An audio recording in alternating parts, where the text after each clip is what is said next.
Hello everyone. We are talking to BK Soni ji. He is CMD for Eco Recycling Limited. How are you, sir? I'm absolutely fine, Chetali. Sir, congratulations for excellent results. You have achieved enormous growth this year because if we compare March 23 PET, it is 6 crores. From there, March 24, you have achieved 18 crores. And if we see revenue of 23, it is 18 crores. And again, the revenue of 24 is 28 crores. So, sir, tell us, how did you achieve such good results this time?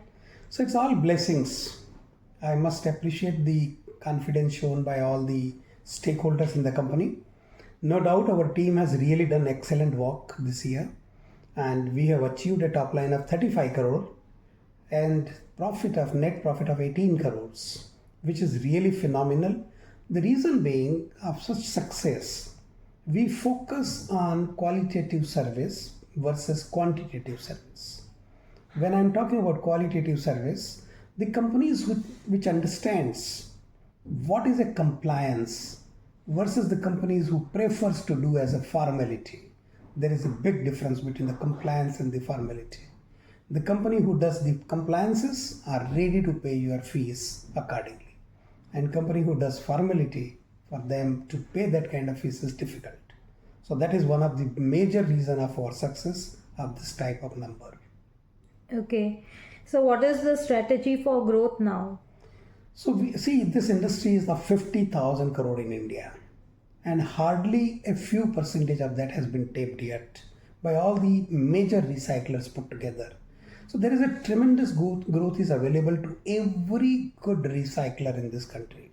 I'm not comparing with the dismantlers, I'm only talking about the reputed recyclers who have invested heavily in the technologies which takes care of the environment side, ecology side, societies and legal compliances. These companies are going to do all good, including of course Ecorico will also do it very well.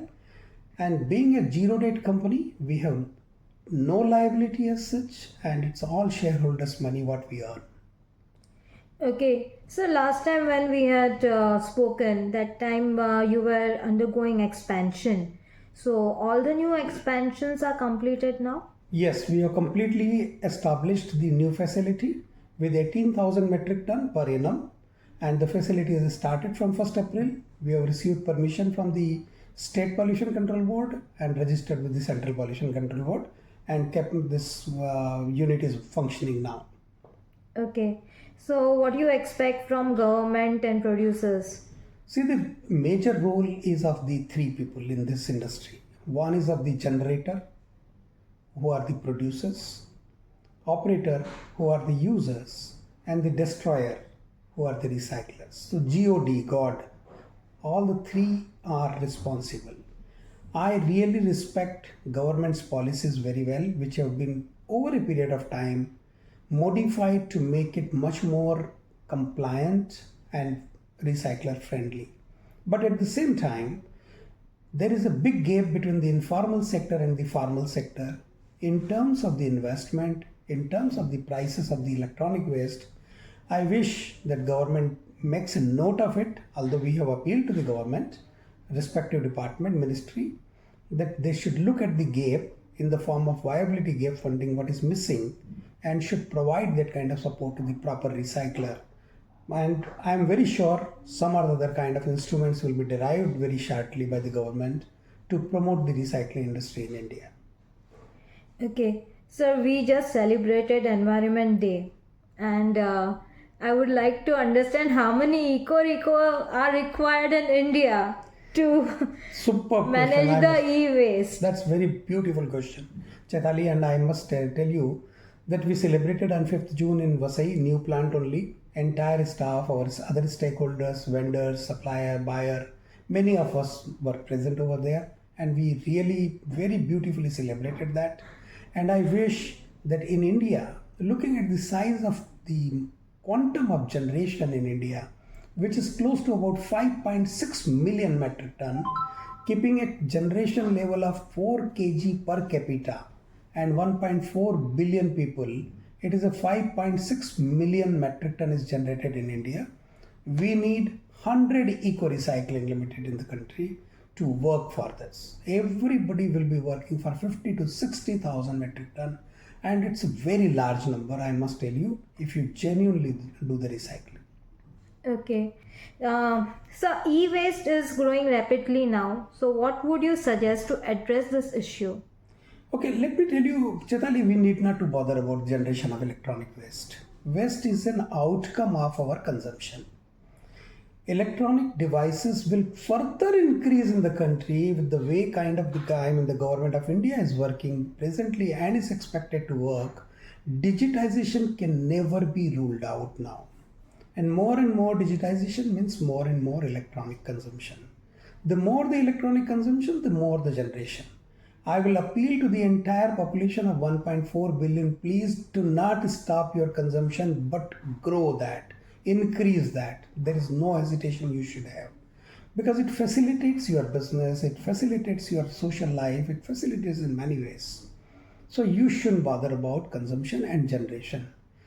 The generation of electronic waste is a problem to be addressed by the recyclers and the government and the producers. We are all here, all three stakeholders are here to support your generation, to mitigate your e-waste in a proper manner, in an environment friendly manner. So you take care of your consumption, we will take care of generation of the waste. Don't worry about that. But at the same time, I will certainly appeal to each one of you that Ecorico installs collection boxes in schools and colleges. If you find something around your house or offices, please do not hesitate to walk a few steps and go and deposit your electronic waste in the eco bins. Okay. So what is your vision? Our vision is very, very large for this company. If I talk specifically, and for the whole industry in India, it's very, very large.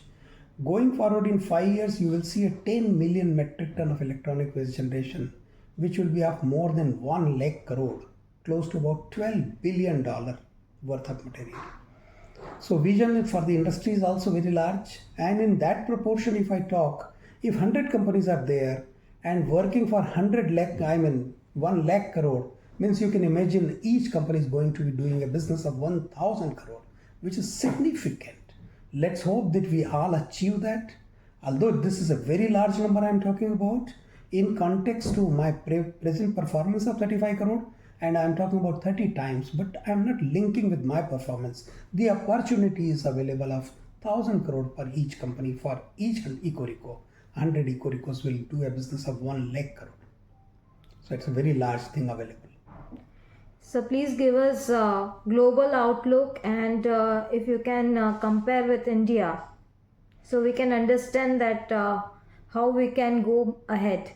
See, in global market, it is 62 million metric ton of e-waste is generated. We are just at 6 million, hardly 1% of 62 million. I'm sorry, 10% of that. So we are at just a very nominal number, although we are the third largest country generating electronic waste of that magnitude. But we have an opportunity to grow from here 6 to 10 million, as I spoke to you earlier. And the value in this 62 million metric tons of $91 billion worth of material. Means I am talking about close to about 8 lakh crore, which is significantly different as against 1,20,000 crore in India. So there is a great scope available. Okay. So what message you would like to give to investors? Okay, that's a very, very tricky question from your end, Chetali, and I have to restrict my words.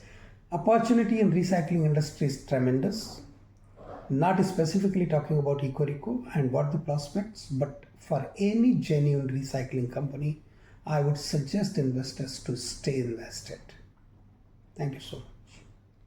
Thank you so much, sir. I would just like to say that please go and watch last few interviews which we had taken, and Soni ji has delivered what he had said in the last interview, so it makes more sense that you watch that interview. Thank you so much, sir.